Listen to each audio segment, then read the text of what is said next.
Hello साथियों, welcome to royal study. दोस्तों, आज के इस वीडियो में मध्य प्रदेश जेल प्रहरी फॉरेस्ट गार्ड की स्पेशल वैकेंसीज के लिए हम नेक्स्ट स्टडी वीडियो आपके लिए लेकर आए। इसका ये थर्ड पार्ट हमारा रहेगा। जीके की स्पेशल हमारी क्लास से ही है। इससे पहले हम इसके 2 वीडियोस ऑलरेडी दे चुके हैं आपको, और अगर आपने नहीं देखे तो यहाँ पर हम आई बटन पर लिंक आपको दे देंगे, जहां से क्लिक करके आप देख सकते हैं। न्यू एंड फ्रेश कंटेंट हम आपके लिए लगातार लेकर आ रहे हैं। इस वीडियो में हम पूरी डिटेल के साथ में आपको कवर करवाएंगे जो आपकी एग्जाम में अभी रिसेंटली जो एग्जाम हुई है उसमें जो पैटर्न फॉलो हुआ है, सेम उसी पैटर्न के क्वेश्चन हम कवर करने वाले हैं। तो इस वीडियो को पूरा देखिए लास्ट तक। इस वीडियो को लाइक कर दीजिए, शेयर कर दीजिए अपने दोस्तों के साथ में, ताकि हमें सपोर्ट मिले, मोटिवेशन मिले। गाइस शेयर जरूर से कर दीजिएगा, हमें सपोर्ट मिलेगा, मोटिवेशन मिलेगा, तो आपके लिए एक से बढ़कर एक वीडियोस हम लेकर आने की पूरी तरह से कोशिश करते रहेंगे। बस शर्त है आप इस वीडियो को अपने दोस्तों को शेयर करें और ज्यादा से ज्यादा सपोर्ट करने की कोशिश करें, ताकि हम आपको बेस्ट से best content free of cost आपको दे पाएं। जो लोग आपको पेड कोर्सेज के नाम पर काफ़ी सारे जो आपका पैसा है, देखिए इसमें भी काफ़ी सारी चीज़ें हमें देखनी पड़ती हैं, और आपको भी पता ही है काफ़ी सारे लोग यही क्वेश्चंस ऑलरेडी बड़े बड़े इंस्टीट्यूट हैं जो कि पेड कोर्स में आपको सेल कर रहे हैं, और आपका अच्छा खासा पैसा वहाँ पर वेस्ट हो जा रहा है। तो वो सारी चीज़ें हमारे पास में कंटेंट वही होता है, सारी चीज़ें हम फ्री ऑफ कॉस्ट आपको प्रोवाइड करेंगे। बस शर्त है आप सपोर्ट करिएगा, क्योंकि आपके सपोर्ट की हमें सबसे ज़्यादा ज़रूरत रहती है। क्लियर है? अगर आप सपोर्ट करेंगे सारी चीज़ें हम बिल्कुल फ्री ऑफ कॉस्ट आपको प्रोवाइड कर देंगे, कोई दिक्कत नहीं है। क्लियर है? तो आई थिंक आप समझ चुके हैं। अब हम फाइनली स्टार्ट करते हैं हमारी ये पटवारी की स्पेशल टेस्ट सीरीज, माफ कीजिएगा, जेल प्रहरी फॉरेस्ट गार्ड की स्पेशल टेस्ट सीरीज है। इस वीडियो की जो पीडीएफ है हमने टेलीग्राम पर भी फ्री ऑफ कॉस्ट डाल दिए। इसकी जितने भी हमने वीडियो डाले, 2 वीडियोस ऑलरेडी डाल चुके हैं जीके के, तो टेलीग्राम पर डाल दिए हमने फ्री पीडीएफ, आप जाकर चेकआउट कर लीजिएगा। या फिर हमने ये हमारी टेस्ट सीरीज है जेल प्रहरी फॉरेस्ट गार्ड की, इसमें डाल दिए। अब इसमें फ्री मिलेगी, अगर जिनने परचेस कर रखा है या नहीं कर रखा है उनको भी फ्री में मिलेगी इसमें टेस्ट सीरीज, ये वाला जो पीडीएफ है। तो कोई दिक्कत वाली बात नहीं है, आप जाकर एक्सेस जरूर से कर लीजिएगा, व्यवस्थित रूप से आपको अनलॉक हुई मिल जाएगी। इसके अलावा जेल प्रहरी फॉरेस्ट गार्ड की हमारी टेस्ट सीरीज अगर आपने इनरोल नहीं किया कर लीजिएगा, काफी अच्छे स्पेशल ऑफर चल रहा है। एमपीएसआई की स्पेशल टेस्ट सीरीज है, ये हमारी एमपीपीएससी की है, और ये ई बुक है 2023 की मध्य प्रदेश करंट अफेयर की, ये 2022 की, और ये 2021 की अवेलेबल है। सभी की लिंक डिस्क्रिप्शन में, आप एक बार जरूर से एप्लीकेशन को डाउनलोड करके विजिट करिएगा। फाइनली स्टार्ट करते हैं गाइज हमारे पहले क्वेश्चन से। पहला क्वेश्चन है हमारा, कालिदास निम्नलिखित में से किस शासक के नवरत्नों में से एक थे? सही जवाब हमारा रहेगा ऑप्शन नंबर फर्स्ट, यानी चंद्रगुप्त द्वितीय। चंद्रगुप्त द्वितीय या चंद्रगुप्त दूसरे आप बोल सकते हैं, प्रथम द्वितीय इस तरह से रहता है, तो चंद्रगुप्त द्वितीय आपका करेक्ट आंसर रहेगा। चंद्रगुप्त द्वितीय के दरबार में, है ना, नवरत्नों में से एक थे कालिदास जी, हमारा फर्स्ट ऑप्शन करेक्ट आंसर रहेगा। इनके बारे में थोड़ी सी मैं डिटेल आपको कवर करवा दूं गाइज। चंद्रगुप्त जो द्वितीय है, इनको महान बेसिकली एक और चीज़ आप याद रखिएगा इससे पहले कालिदास जी के बारे में। देखिए कालिदास जी से जब सबसे ज़्यादा जो क्वेश्चंस बनता है ये यही बनता है इनकी रचनाओं से, तो इस तरह से आपको याद रखना है। ये जो चंद्रगुप्त द्वितीय है, इनको चंद्रगुप्त विक्रमादित्य के नाम से भी जाना जाता है, तो याद रखिएगा चंद्रगुप्त द्वितीय जो है ये महान, जिनको संस्कृत में विक्रमादित्य भी कहा जाता है, इनको चंद्रगुप्त विक्रमादित्य के नाम से भी इनको जाना जाता है। तो चंद्रगुप्त द्वितीय जो थे इनके दरबार में थे कालिदास जी, है ना। तो चंद्रगुप्त द्वितीय महान, अपने इनके पूर्व जो राजा थे ये समुद्रगुप्त महान थे, तो समुद्रगुप्त महान के पुत्र थे चंद्रगुप्त द्वितीय। क्लियर है? विक्रमादित्य नहीं जो थे, विक्रमादित्य जिनको बेसिकली बोला जाता है चंद्रगुप्त द्वितीय कोई विक्रमादित्य, तो इन्होंने अपनी दूसरी जो राजधानी थी ये किसे बनाया था, इस तरह से भी क्वेश्चन बनता है, तो ये आपको याद रखना है, उज्जैन को इन्होंने बनाया था।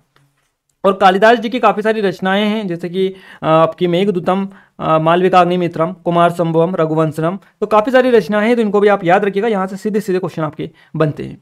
अगला क्वेश्चन है, कानेरी गुफाएं किस शहर में है स्थित है? कानेरी की जो गुफाएं हैं ये आपकी मुंबई में देखने को मिलता है। मुंबई हमारा ऑप्शन नंबर फर्स्ट इस क्वेश्चन का सही जवाब रहेगा।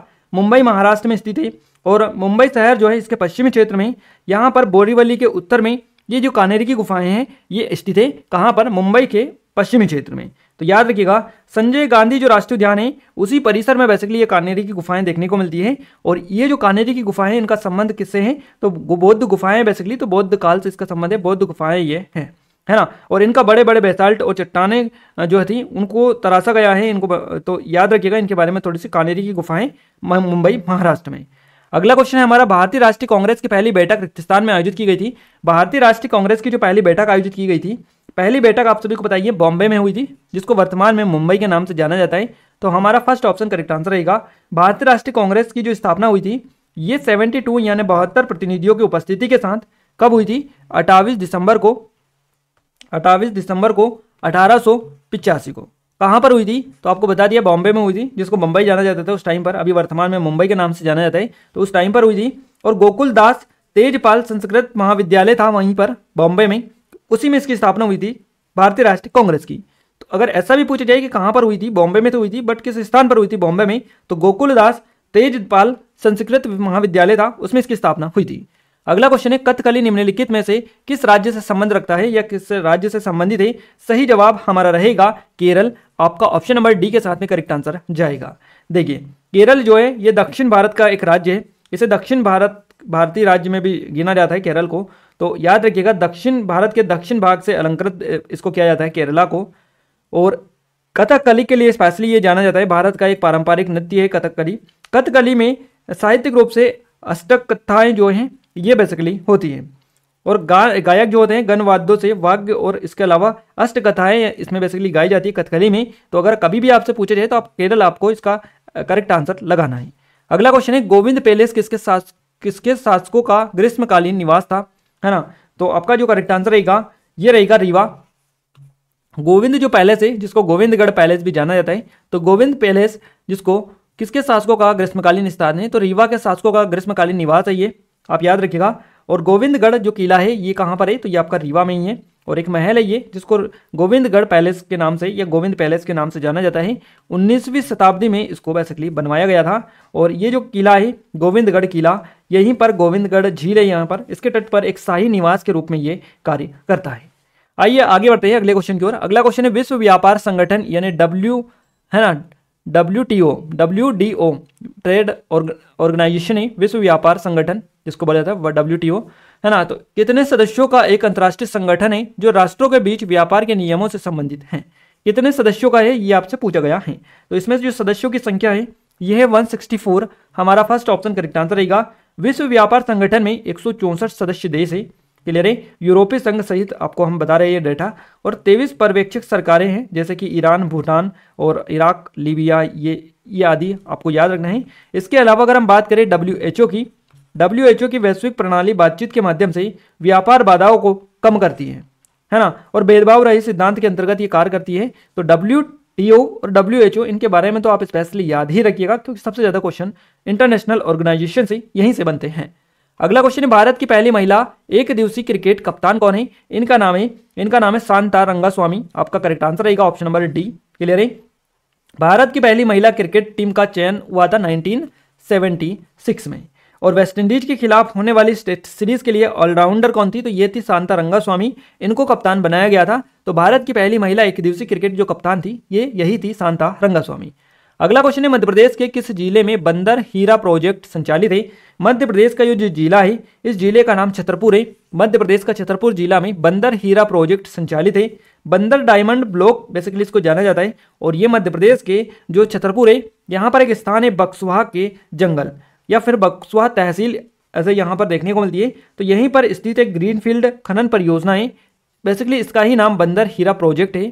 तो ये कहाँ पर है? आपका छतरपुर जिले के बक्सवाहा में, याद रखिएगा, क्लियर है। और लगभग यहाँ पर 15 साल पहले, है ना, 15 साल पहले 2005 से 2011 के दौरान इस क्षेत्र का बेसिकली पता लगाया गया था। और उसके बाद में 2012 में दुनिया की दिग्गज खनन कंपनी रियो टिंटो जिसका नाम है, इसने यहाँ के 944 माफ कीजिएगा 954, ये डेटा आप याद रखिएगा स्पेशली, ये 954 जो हेक्टेयर यहाँ की लैंड थी इसके माइनिंग लीज के लिए LOI प्रदान इसको किया था, क्लियर है। तो एक एक चीजें आप याद रखिएगा।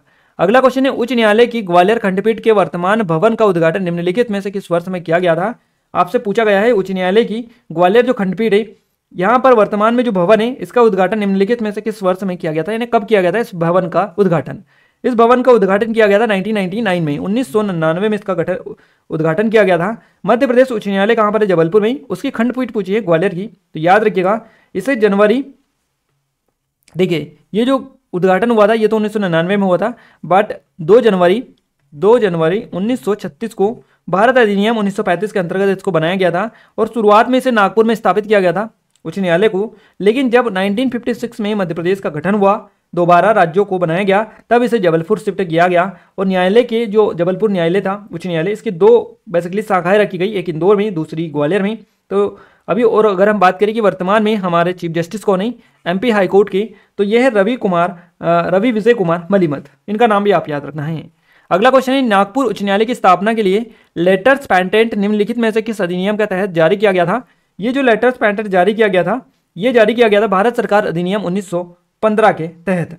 भारत सरकार अधिनियम 1915 यानी हमारा बी ऑप्शन इस क्वेश्चन का बिल्कुल सही जवाब रहेगा। देखिए सम्राट जो जॉर्ज पंचम थे, इनके द्वारा 2 जनवरी को 1936 को भारत सरकार अधिनियम 1915 की धारा 108 के तहत अंतर्गत एक लेटर जारी किया गया था, जारी लेटर्स पेटेंट जिसको बोला जाता है, और इसके द्वारा सेंट्रल प्रोविंस और बरार हेतु नागपुर जो उच्च न्यायालय है इसकी स्थापना की गई थी। तो याद रखिएगा सम्राट जॉर्ज पंचम के द्वारा ये लेटर जारी किया गया था।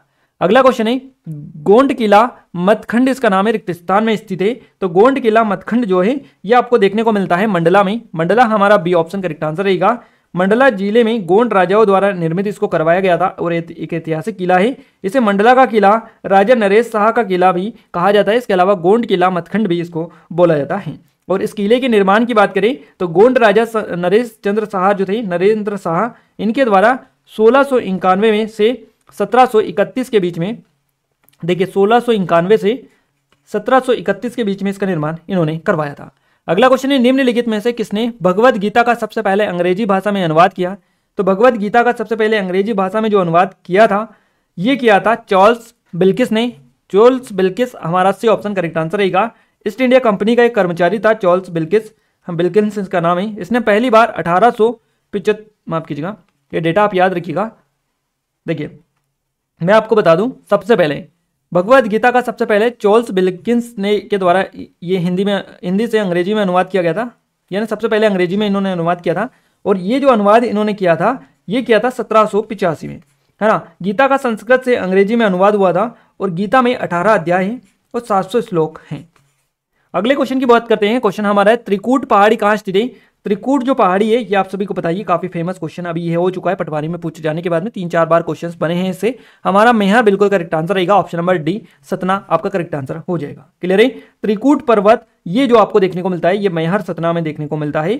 और यहीं पर आप याद रखिएगा 3 शिखरों का एक पर्वत है ये, और इस कारण इस पर्वत को त्रिकूट पहाड़ी या त्रिकूट पर्वत बोला जाता है क्योंकि 3 शिखर यहाँ पर देखने को मिलते हैं। और स्थानीय लोग जो हैं यहाँ पर, इनका मानना है कि जो पहाड़ है, पहाड़ के 3 चोटी ब्रह्मा विष्णु और महेश के मुकुट का प्रतीक है, इसलिए भी इसको त्रिकूट पहाड़ी कहा जाता है।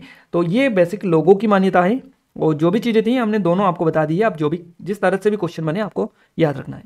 अगला क्वेश्चन है भारत में वैदिक सभ्यता निम्नलिखित में से किस नदी के किनारे फली फूली है। तो भारत में वैदिक सभ्यता जो फली फूली है ये फूली है आपकी सरस्वती नदी के किनारे।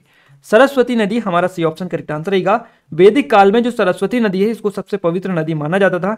और सरस्वती नदी की अगर हम बात करें कि पौराणिक हिंदू ग्रंथ और ऋग्वेद में बेसिकली किसमें इसका वर्णन देखने को मिलता है सरस्वती नदी का, तो पौराणिक हिंदू ग्रंथों और ऋग्वेद में एक मुख्य नदी बेसिकली ये सरस्वती नदी मानी गई है। अगला क्वेश्चन है उत्तर प्रदेश से गंगा नदी कहाँ से प्रवेश करती है। तो उत्तर प्रदेश से गंगा नदी कहाँ से प्रवेश करती है ये आपको बताना है। तो सही जवाब हमारा रहेगा बिजनौर से। बिजनौर हमारा सी ऑप्शन करेक्ट आंसर रहेगा। देखिए यूपी में गंगा के प्रवेश द्वारा बिजनौर जो है इसमें गंगा नदी के सबसे पहले नागल क्षेत्र में आती है, इसके बाद गंगा जी मंडावर से होती हुई गंगा बैराज पहुंचती है। तो ये आपको थोड़ी सी इसकी याद रखना है कि किधर किधर ये जाती है, डायरेक्शन इसकी आप देख लीजिएगा। अगला क्वेश्चन है नवंबर 2019 में मध्य प्रदेश सरकार ने राज्य सरकार की नौकरियों में खिलाड़ियों को रिक्त स्थान आरक्षण देने का फैसला किया। तो ये जो आरक्षण है यह 5% आरक्षण देने का इन्होंने फैसला किया। सी ऑप्शन करेक्ट आंसर रहेगा। मध्य प्रदेश में खिलाड़ियों को जो है शासकीय नौकरी जो है इसमें 5% का आरक्षण अतिरिक्त दिया जाता है। इस क्वेश्चन के अकॉर्डिंग 2019 में एक बेसिकली ये इन्होंने अनाउंस किया इन चीज़ों को आरक्षण से रिलेटेड। तो 5% इनको फीस 5% जो 5% आप बोल सकते हैं 5% बोल सकते हैं आरक्षण इसके साथ में इनको मिलेगा। अगले क्वेश्चन की ओर आगे बढ़ते हैं। निम्नलिखित में से कौन भारत का सर्वाधिक सोना उत्पादक राज्य है। भारत का सबसे या अधिक या सर्वाधिक सोना उत्पादक जो राज्य है यह है आपका कर्नाटक। कर्नाटक का सी ऑप्शन हमारा करेक्ट आंसर रहेगा। भारत में सोने का सबसे अधिक जो उत्पादन होता है ये कर्नाटक में ही होता है। यहाँ पर हड्डी और ऊंटी नामक खदानें हैं जिनसे काफी मात्रा में सोना मिलता है। देखिए एक और मैं चीजें आपको क्लियर कर दूं, ये हड्डी और ऊंटी जो खदानें हैं है ना, इसके अलावा आपका आंध्र प्रदेश भी है और इसके अलावा झारखंड भी है, हीराबुद्दीनी यहाँ पर कैंचरू। तो यहाँ से सोना बेसिकली निकाला जाता है। आंध्र प्रदेश और आपका झारखंड हो गया, इसके अलावा कर्नाटक हो गया। तो सोना जिसको बेसिकली आमतौर पर अकेले या पारे या सिल्वर के साथ मिश्र धातु के रूप में बेसिकली ये पाया जाता है। इसको बाद में शुद्ध किया जाता है, काफी सारी प्रोसेस होती है उसको अलग करने की, बट आप देख लीजिएगा सोना आपका करेक्ट आंसर यहाँ से रहेगा कर्नाटक। अगला क्वेश्चन है शंकर लक्ष्मण निम्नलिखित में से किस खेल से संबंध रखते हैं या संबंधित हैं। तो शंकर लक्ष्मण का जो संबंध है यह हॉकी से है। हॉकी हमारा सी ऑप्शन करेक्ट आंसर रहेगा। शंकर लक्ष्मण एक भारतीय हॉकी खिलाड़ी हैं थे ये, और 1956 में, इसके अलावा गाइज 1960 और 1964 यानी 1956, 1960 और 1964 में जो ओलंपिक हुए थे उसमें भारतीय टीम के गोलकीपर ये रहे, और 2 स्वर्ण और 1 रजत इन्होंने जीता था। क्लियर है। अगले क्वेश्चन की ओर आगे बढ़ते हैं। युवा शक्ति कोरोना मुक्ति अभियान की वास्तविक काल निगरानी के लिए बनाए गए मोबाइल ऐप का नाम क्या है, ये आपको बताना है। रियल टाइम के लिए जो बेसिकली मोबाइल ऐप बनाया है युवा शक्ति कोरोना मुक्ति अभियान में, उस ऐप का नाम बताना है। इसका नाम क्या रखा है? इसका नाम इन्होंने रखा है कोविड संदेश, यानी कि बी ऑप्शन करेक्ट आंसर रहेगा। मुख्यमंत्री शिवराज सिंह चौहान ने निर्देश दिया था कि उच्च शिक्षा और तकनीकी जो शिक्षा विभाग है इनके द्वारा लोक स्वास्थ्य और परिवार कल्याण विभाग के सहयोग में युवा शक्ति कोरोना मुक्ति अभियान चलाया जाए। तो ये निर्देश दिया था मुख्यमंत्री ने, और इस अभियान के तहत छोटे समूह में जो कॉलेज के छात्र थे उनको कोविड के अनुकूल व्यवहार और इसके अलावा टीकाकरण के बारे में जानकारी, विवरण, ये सारी चीज़ें थी उस टाइम पर। तो इसके लिए ही बेसिकली ये ऐप लॉन्च किया गया था ताकि ये रियल टाइम एक्सेस या निगरानी कर पाए। अगला क्वेश्चन है, नवंबर 2021 में जारी नीति आयोग के बहुआयामी गरीबी सूचकांक के अनुसार मध्य प्रदेश भारत का कौन से नंबर का राज्य है? तो मध्य प्रदेश भारत का जो राज्य है यह है 4था सबसे गरीब राज्य। हमारा ऑप्शन नंबर डी इस क्वेश्चन का बिल्कुल करेक्ट आंसर रहेगा। डिटेल हम थोड़ी सी मैं बता दूं आपको। देखिए, नीति आयोग द्वारा बेसिकली एक रैंकिंग जारी की गई बहुआयामी गरीबी जिसको MPI बोलते हैं, MPI यानी बहुआयामी गरीबी सूचकांक। इसमें मध्य प्रदेश जो है ये 4थे नंबर पर सबसे गरीब राज्य है, 4था सबसे गरीब राज्य है मध्य प्रदेश।